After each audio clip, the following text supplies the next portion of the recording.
As Oscar Wilde once said, we are each our own devil, and we make this world our hell. Violent Vice contains graphic and explicit content which may not be suitable for some listeners. Listener discretion is advised.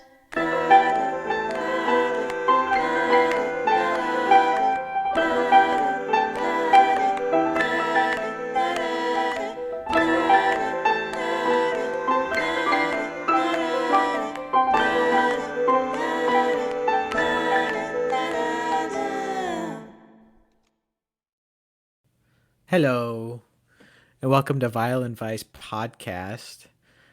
If you're not subscribed to us already, please hit the subscribe button or give us 5 stars because we'd really appreciate that. Thank you so much. I'm John, And I'm here with Audie. my sister. Yes, we're siblings, and it's wonderful. And today we're going to be talking about Spring Heeled Jack, which I'm pretty Ooh, excited about. I am Because, too. well, he's real slash not, which I can't really say about most things, except for like maybe Bigfoot. But, that's just me. Well, you know, the family joke is we're all related to Bigfoot. Well, we're from the woods. We are hairy. And we can leave it there. Uh, now, there is a lot of confusion, even in myself, between Spring Heeled Jack and Jack the Ripper, because they are roughly around the same time, but they are distinctly different in many, many ways. Um, Essentially, he started out as this England boogeyman around London area. A Like boogeyman. nobody, yeah, like essentially a reason why you shouldn't go out alone at night and just be home, be safe, be nice. And it mostly just started in like oral tradition, just stories, nothing really coming of it straight up until about 1837 is when first sightings of some note were started to show up. Most of them are just describing some sort of ghost, essentially this floating orb An that would orb? just, yeah, a glowing white orb. First views were of this that would seem to bounce around, mostly scaring women, causing them to be left in sort of states of shock and extreme fright and hysteria. But nothing really was done about it, mostly viewed as just a boogeyman. And this sort of grew more and more and more throughout that 1837 year. That is until December of that year. Close to New Year, nothing really made it seem like this could be a real thing until a newspaper reported sightings of it. And they mostly called him Steel Jack at that time. So not even Spring Heel Jack yet, but still Jack, because something about Jack is just like, that's just a dude. Do you know where the steel came from? I think some of it was when the sightings started to go from orb to this essentially armor clad type gentleman. So, sort of like he was wearing that knight's armor, but Okay. would transform from that ghostly orb to that, or just started doing the same thing as that kind of persona. Which, I mean, it's weird seeing an orb bouncing around, and weirder still seeing a guy bouncing around. But they didn't mention anything about the spring part until the first official recognition of it, which was done by the mayor of London, the Lord Mayor of London, Sir John Cohen. John Cohen, Sir Lord Mayor. That's a fancy title. Right? I mean, it's mid 1800s England, so like right during the Industrial Revolution. they're still lords and ladies and stuff like that. So I mean, it sounds very, I don't know, English. Aristocratic? I mean, that's probably a better word for it. I was gonna say English, but that's because I'm uncultured. But that's me.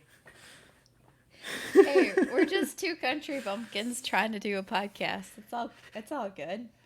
Yeah, yeah, yeah. But like I said, 1837, it was mostly just hearsay. Then 1838, right away in January, is when this Lord Mayor of London, Sir John Cohen, received an anonymous letter essentially regarding the seriousness of this creature that has been terrorizing London and the nearby suburbs of it. And Nothing to get you going like a spooky letter. right? An anonymous one, which was described as in a fine handwriting, which for some reason led him to believe it was some woman who wrote it. But that's also because of gender norms back then, probably had something to do with it too. But that's different topic altogether. And at this time, he was viewed in three particularly different disguises, I guess. There's the orb ghost, which was already pretty prominent even before anything else. And then he was also described as some sort of demonic bear A for bear? some reason. Yeah, a bear. Because, well, we'll get to that in a little bit later. And then lastly is the devil, which is mostly because they look like a person. And there's weirdness to that. I don't really understand. He was a costume supervillain. Yeah, that I got from putting pictures on the blog of the various versions of Spring Hill Jack. It just, yeah, he And like definitely I'm has a couple pretty get-ups. yeah, the like main devil thing is that he had this metal helmet, which I'm pretty sure was like bulletproof type cuz weirdness. People would try shooting him or attacking him and it would seem to have no effect. So I think it's kind of like that V for Vendetta scene where he gets shot a bunch of times and just doesn't react. I want to say it's similar to that, but no idea. But he had this horned metal helmet, which can only be used to be sort of viewed as some sort of devil. And then always having that like metal casing around his chest. And then sometimes he'd have like this cloak that made him look normal, or a bear skin instead of the cloak. And he would sometimes remove the cloak or the bear skin to reveal the metal horn type things. So he's got a lot of looks. He's very stylish in many ways. Stylish or just theatrical? Bit of both, Bit of both. definitely. So what do you make of this so far? Essentially, nothing official is there, but there's been a lot of stories about him. What would you say is up with this? I would think either it's a couple different people trying to do the same gag, or like maybe it like the first one is just like a couple of ghosts or something, and then it just sort of evolved. But yeah, no, I'm definitely intrigued to see where this is all headed. Does he do anything with the women that he scares, or does he just like pop out and scare them? For the most part, it's popping out, scaring him, but he also has like these Freddy Krueger like claws, which are sometimes described as bear claws, adding more to that bear thing. But metal claws that he's essentially scratching and tearing away at like the clothes and the face and neck and stuff. So he's attacking these women, but like it's nothing really all that deadly. Just they're being attacked to make it seem sort of animalistic in nature. So mostly it's these from poor families or working quote unquote girls that are being attacked and frightened. So most authorities aren't exactly taking a lot of this seriously, thinking it is just some women's weird fantasies and frightened and weak-willed because that's how people thought back then. By working women, do you mean like prostitutes or? Yes, yes, I Okay. do. Okay. I thought that was what you were hinting at. Just wanted to make sure. But Yeah. that does line up with like Jack the Ripper and his target audience. Yeah, it does. Which is kind of weird in and of itself, but when it started to get taken more seriously, unsurprisingly, is when working class men were also being scared and attacked by this figure as well. So it wasn't just young women that are being attacked by this guy, it is also essentially not quite lordship like men as well. Like middle class and below didn't seem to have any preference after a certain point. But still, main targets were women. So, to give you the full description of what all of these stories tend to put together, or at least reoccurring themes, are essentially this metal chest piece made of brass, so shiny and kind of gold, the horned helmet, this bear skin that's brought on top, these two long bladed gloves, some sort of spring shoes. Like they Sorry, actually describe it as spring shoes. and that must be where he gets the name Spring Heeled. I bet that's the main reason, but it was But described long before he was called Spring Heeled. gotcha. To kind of go back, were the bladed gloves like Wolverine fingers or? I really am leaning more towards like Freddy Krueger type stuff where they're Okay. lined up with the fingers. It would also explain why they don't actually do anything lethal but still cut.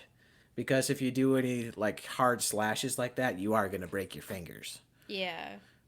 But if it was like actually like Wolverine stuff where you could brace it all the way up the arm, that probably would be much more deadly.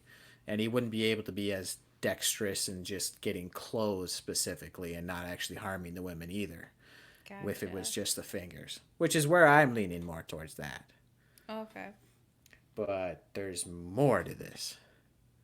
He More. also was told to have red, glowing eyes, which I can't think of a good reason why that would be the case, besides panic and hysteria. Yeah, because I mean, cameras weren't really a thing, and you can't necessarily flash so your eyeballs appear red, in certain lights and Yeah, like everything. if like we get that red eye syndrome all the time with cameras, but you don't get that with candle lights, which is like No. all they had then. And I don't think that they had colored contacts either. I wouldn't put it past this guy. Clearly an inventor because of the gloves and the spring shoes and knowing that like hard armor chest piece would stop bullets and stuff like that. So Yeah. I wouldn't exactly put that past him, but I don't know if he would know how until we get to the last characteristic Yeah. where he would spit fire at Ooh. people, blinding them and stunning them. But the fire was blue fire. Oh, weird. Yeah, right? I don't Yes. really get it. So, So I'm not great with chemistry or anything, but but what do you think it was that was the blue fire? To I spit mean, from his mouth. I'm not great really at chemistry either, but like normally blue flames are higher burning, hotter flames, and I don't think fire breathers could necessarily do blue flames, but I again don't know, not an expert. Um, but I mean, fire breathing is a thing, and maybe that could explain why they think that he has red eyes is just like the light off of that. But I don't know. That's very interesting. Right? That was the weirdest thing for me was strictly the blue flames and that he was able to talk before spitting the flames too, which kind of took out the fire breather thing that it was like some sort of chemical in his mouth that he would spit and light, Yeah. because he's usually described as holding a candle as well, or a lantern, which could catch that on fire. But Yeah. if it's not from his mouth, where is it coming from? True. Um. So if Yeah. you were going to be some sort of makeshift 1800s Victorian Iron Man, you probably take a couple pages from Spring Heel Jack's book, right? Probably he must have had like some copper tubing and pump or something if he was gonna like spit out a chemical and light it on fire or something near his mouth. But I Had don't to. know. Had to have. And clearly he's from money, Yeah. because common people wouldn't be able to afford half of the stuff that he even had. But Yeah. it it's weird. It's it's weird, and it doesn't completely make sense. No, it doesn't. But yeah, no, I would think with the different costume descriptions too, could it be more than one guy doing this? Well, here's another thing with it is there were many people arrested as Spring Heel Jack, most of which were drunk people confessing to it. Most of it was also essentially mentally disturbed people that were intentionally frightening children and women, but not actually doing anything else, and missing a lot of these major components to it. Yeah. So after he started getting this popularity, he had a bunch of people emulating him, because it was essentially putting all of the south of England in an uproar of hysteria that this person could be attacking all over the place. So to get into that, I can talk about the first couple cases of it actually being considered, at the very least, and investigated by police. Yeah. Ooh, ooh. The weird thing is they're all within a very short timeline, and then the rest are more of just here and there. Okay. But most people know about the Alsop case and the Scales case, which were very close together right away in 1838. All right, so first is this Jane Alsop case. All right, I'm going to read it straight off the page, mostly because I don't want to get it wrong. But it is Jane Alsop who reported on the night of 19th of February, 1838. So same year that the Lord Mayor made his announcement. She answered the door of her father's house to a man claiming to be a police officer, who told her to bring a light, claiming, "We have caught Spring Heel Jack here in the lane." She brought the person a candle and noticed that he wore a large cloak.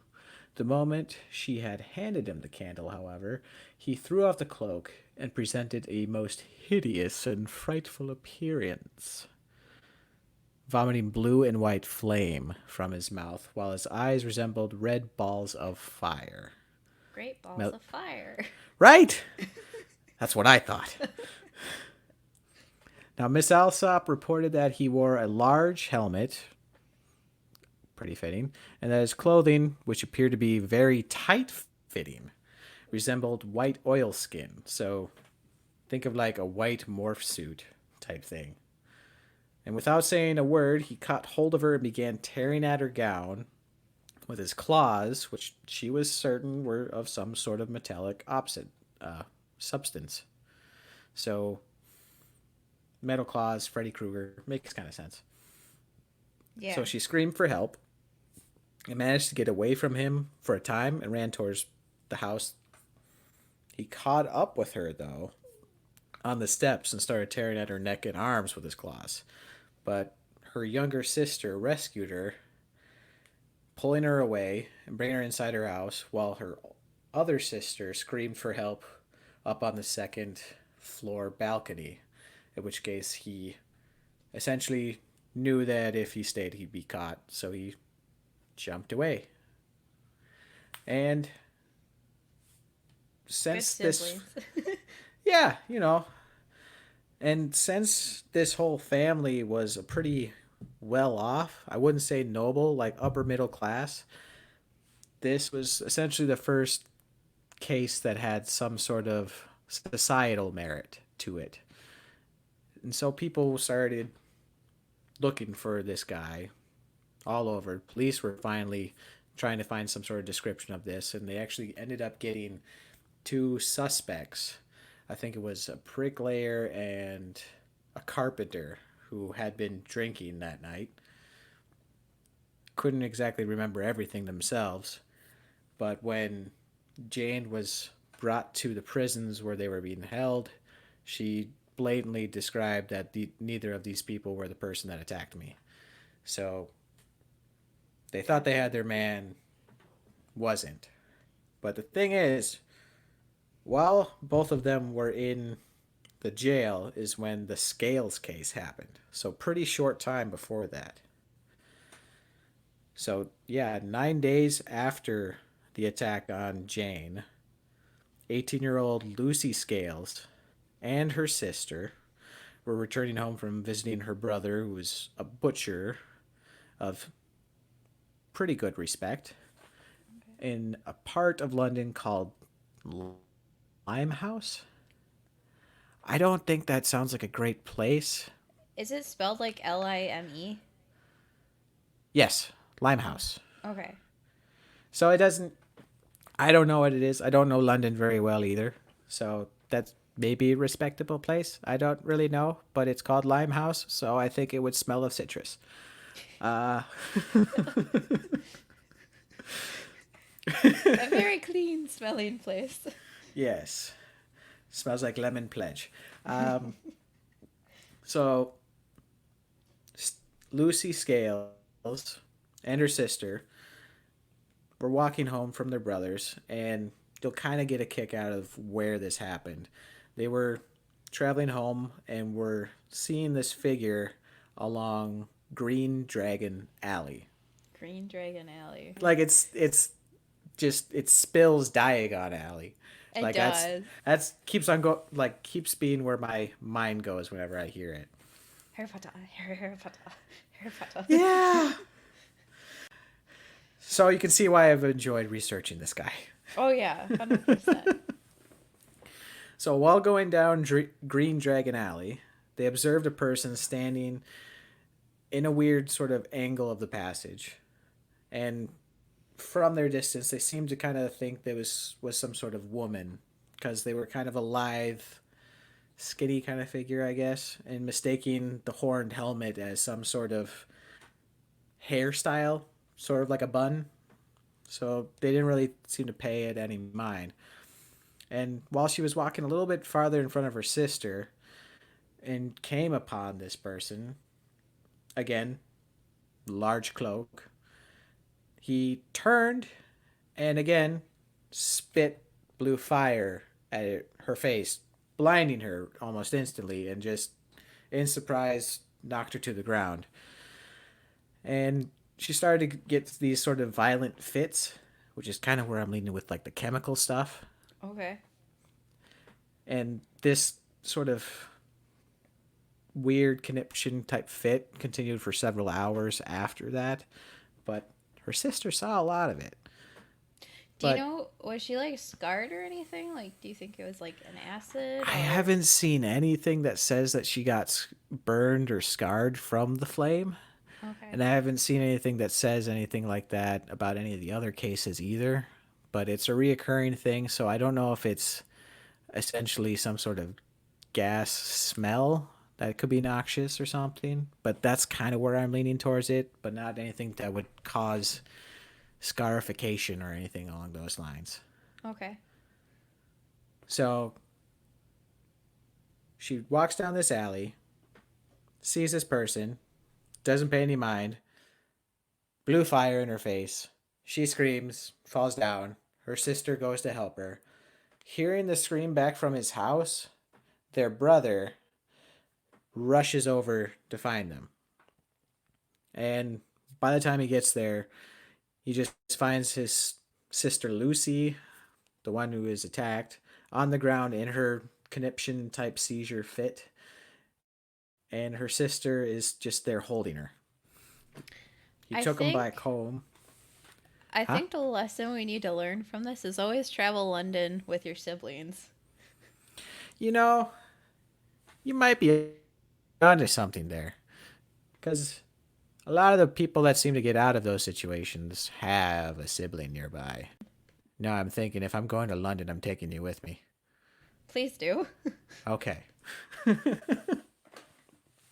So once he gets his sister's home, and then they calm down a little bit, he learned from the other sister about what happened. And she started to kind of describe this guy as a tall, thin, gentlemanly like appearance. So somewhat of like a thin, aristocratic like person with a large cloak. And he had a small lamp or a bullseye lantern. I'm not exactly sure what a bullseye lantern is, but I feel like that's some sort of hooded lantern used back in that time. Mostly like by kind of cops and stuff like that. So Okay. probably like the early equivalent to a flashlight. Gotcha. And according to their report, Spring Heel Jack never spoke or even tried to touch them or in any sort of way. Just blew the fire and left. But this all happened while the first suspects were in jail and about to be identified as not the assailants. So they thought they had their guy, and he attacked again while they thought they had him. So those are the two most well described cases. I think also because there were other witnesses there to confirm such things. But those are the two big popular ones. And both of them blue white flame, some sort of horns, big cloak, and some sort of way of getting away quickly. Yeah. So I'm leaning more towards supervillain than superhero at this moment, if you ask me. What do Yeah. you think? No, or yeah, super villain fits in because like I mean when like he first started out with the knives or whatnot tearing off the clothes that's kind of a bad vibe. Yeah, it's a pretty bad vibe. And he's just doing it to spook people. For the most part. And like there are reports of him actually killing people, but it's all just oral hearsay. So it's nothing officially of them actually killing somebody. But many people have claimed that the death of a certain person has been because of this monster who is gradually gaining more and more popularity in the newspapers. And I know there's a show with this name, but back in those days, like short stories were called Penny Dreadfuls. Yes, I And love he Penny was, Dreadfuls. yes, he was a pretty popular character for the next couple decades with that as well. But I mean, what would you do if you were either Lucy or Jane and this happened to you? Like after the fact or as it's happening? You know what? Let's go with both. After the fact, like if somebody just blew blue flames at my face, I would be like, "You saw that, right?" Too, like just verifying that I'm not crazy. Yeah. Um, yeah, and then if it was during, like, I mean, my gut reaction is just to deck the person, like, Yeah, but yeah, fire just came from their mouth, so you might not want to get as close. I think that might be no, why he started with it. yeah, but like, I don't know, run away, like escape. I mean, Fight yeah, or flight. If fight doesn't work, you run. yeah, I like it. That's smart. Do that. Yeah. If you if you jack him in the face and then run away, now you've thrown him off his rhythm. Yeah. And I've been told that's what you're supposed to do in those situations. by many sources, one of which is John Mulaney.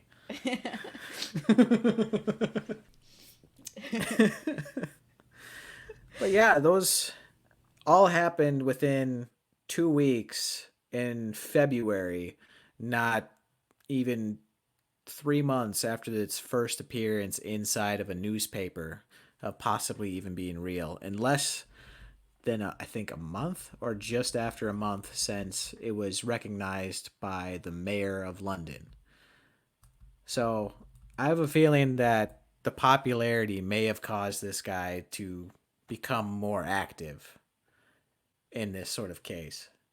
Because, I mean, if you get popular and people start talking about what you've done, you're more inclined to do it, right? I'm At least muted, I. sorry. Yes. Well, yeah. So, kind of like fits how an escalation would work with a profile.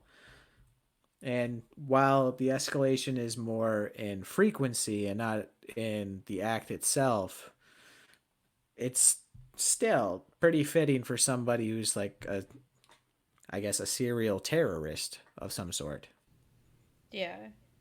Essentially, his big year was that 1838, and it was all at the front. But he kept on showing up over the next, I want to say, 4 to 5 decades, just randomly throughout most of the south of England, mostly in London. But whenever something like this, where a person dressed as him would appear and get away, it would show up in that local newspaper. And he would go from essentially the south east coast of England and within 2 days be on the southern coast of England. So he would essentially be traveling super fast, which made more people believe that this is probably more than one guy. And I don't know. I mean, if he's got them spring shoes, he probably could walk a little bit faster. But I Yeah. don't know if he'd be walking that fast. Fast. And you said that this happened like over the next like 40, 50 years, right? Yeah. Do you think it could be like a family line or a family tradition or something? Well, there's a lot of mention of like key suspects. And initially, during that 1838, there was this Irish noble who is essentially deemed the Mad Marquis, who is known for doing these weird and vandalistic type pranks all the time, where he was sort of the prime suspect for it, but they couldn't actually put anything definitive on him. And I mean, if he's a lord, he has the money to get these kind of tools. So it would put two and two together pretty well. But the thing is, he died in 1859, but Spring Heel Jack still kept showing up all the way until I think the 1880s. Did that lord have family though? A little bit, but he was known as the weird one, sort of like the black sheep. So he wasn't exactly well renowned for his up upholding family traditions and whatnot. And if anything, he was more known for shunning them completely. Gotcha. And there were a lot of different suspects and copycats that were taken in who essentially just used the name to scare people. Yeah. What were do you know like the age range of most of the suspects? Like I would expect that they would have to be younger if they're like jumping high distances or have spring heels or whatnot. They're almost all exclusively men, and the other ones are full on paranormal creatures. And I mean, they do kind of range, but the life expectancy isn't as long back then either. So it would go from probably mid 20s to late 30s for most of the suspects when they were apprehended. So it's not essentially an old guy ever being suspected of this, but it's not a young kid doing stuff either. Gotcha. But there is one more story that happened really late that I personally find very funny. Yeah. And this is in 1877. So long after that Mad Marquis, who I find to be the prime suspect, is dead. But it's in August 1877 is when this group of soldiers at Aldershot's barracks in England, so full on military base, and Yep. this guy shows up. Not no women there either. So this is kind of an offshoot. Uh, the story goes a sentry on duty at the North Camp peered into the darkness, his attention attracted by a particular figure advancing towards him. The soldier issued a challenge, which went unheeded, and the figure came up beside him and delivered several slaps to his face. Ooh. A guard shot at him with no visible effect. Some sources claim that the soldier may have fired blanks at him, but others that he may have just missed or fired warning shots. But the strange figure then disappeared into the surrounding darkness with astonishing bounds.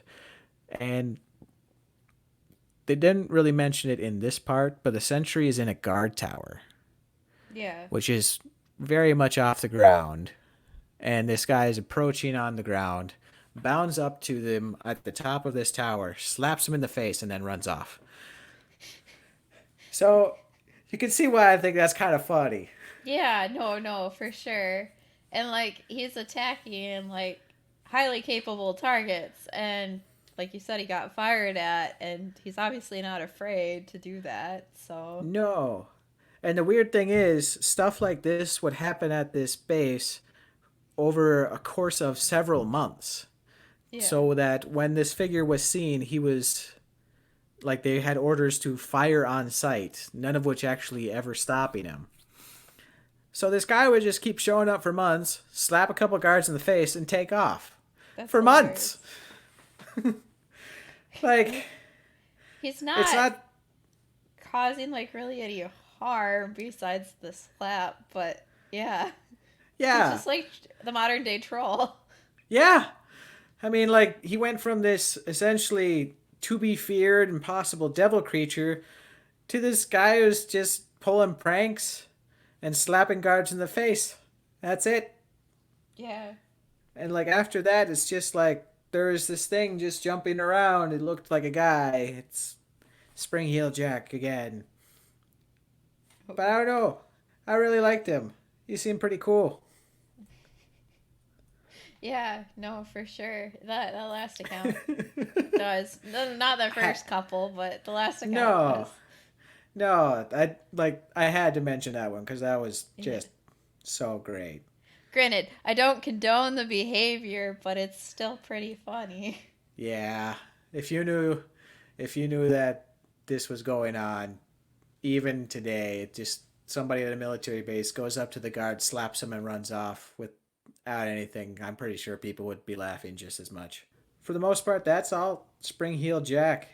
His last sighting is not 2 years before Jack the Ripper comes on the scene, essentially putting Spring Heel Jack into obscurity for the rest of time. Yeah, because I know, well, I mean, little spoiler, Jack the Ripper is going to be episode 4. I know he was also called the devil that terrorized London, Mm-hmm. along the same lines as Spring-Heeled Jack, but Yeah, Jack the Ripper had bodies, not stories, so yeah. exactly. And like the weird thing is that he had this kind of this weirdness about him that like seemed to border on lines of both paranormal and realistic, which kind of kept people just wondering about him if he was actually a devil or a real person because it was possible but also highly improbable. So I think that's why he gained so much popularity in the 1800s. What Yeah. do you think? What would be the weirdest thing about him besides the blue flame? Um, I mean, kind of the red glowing eyes. I don't know how you would make eyes glow. I mean, that and I think the technology for the time, in order to get the spring heeled like boots to jump as high as he did, like to a guard tower and over walls and everything, I'm not quite sure the technology was there for that time. Um, No. Very so steampunk esque. yeah, very much so. So either he was a pretty good inventor and had some fun with his money and time, or yeah, he's paranormal, but he's definitely an interesting character. Yeah. 1800s Victorian Batman. Yeah. Except maybe more Joker esque than Batman. Yeah, combine the both. There you go. Yo. But No. yeah, I think he's an interesting figure of some sort, or figures. Could be multiple. Very likely to be multiple. Yeah. But I don't know. I really liked it. Also, for the listeners, if you guys haven't noticed yet, both John John and I are huge nerds, so you're welcome. In very different, weird nerd circles, but still nerd. Yes, So, kind of playing off each other's nerdness. it works out good. There's some crossover. A little bit. Really liked the Penny Dreadful series. Like, those will pop up in a couple of cases that we're gonna cover, and um, just London in this era had a lot going on as far as crime and It's a mysteries. it's a large period of change for a very concentrated area, so it's bound to have good stories. Yes, for sure. Yeah. But I don't know, that seems about it from me. What do you think? Yeah, no, I agree. So I guess I'll take us out this week. Yeah. All right. Thank you guys so much for listening to Violent Vice. If you guys have any ideas or want to contact us, you can reach us at violentvice@gmail.com. We have Facebook, Twitter, and Instagram. Facebook is and Instagram are both Violent Vice Podcast. Twitter's at Violent Vice. And if you want to support the show or get access to bonus content, you can visit patreon.com/violentvice. And again, if you haven't already, please hit that subscribe button. Give us 5 stars. You can say what you like. It helps boost us up the charts and help spread the word. We really appreciate you guys. So much. Really. And like even if it's not as much as we may be asking for, any little bit helps on Patreon. So we appreciate any of it. So thank you so much. And we look forward to talking with you next week. And next week, we have a huge spooky story for you. Can't Oh, wait. God. Super spooky. All right. Bye bye. Bye. Thank you for listening to Violent Vice. Cover art is by Audi Griffith. Music by Annabelle Revac. If you want to help support the show, please visit patreon.com/violentvice or give us 5 stars on Apple Podcasts or wherever you listen to. This helps us move up the charts and also helps keep the spooky stories coming. Thank you.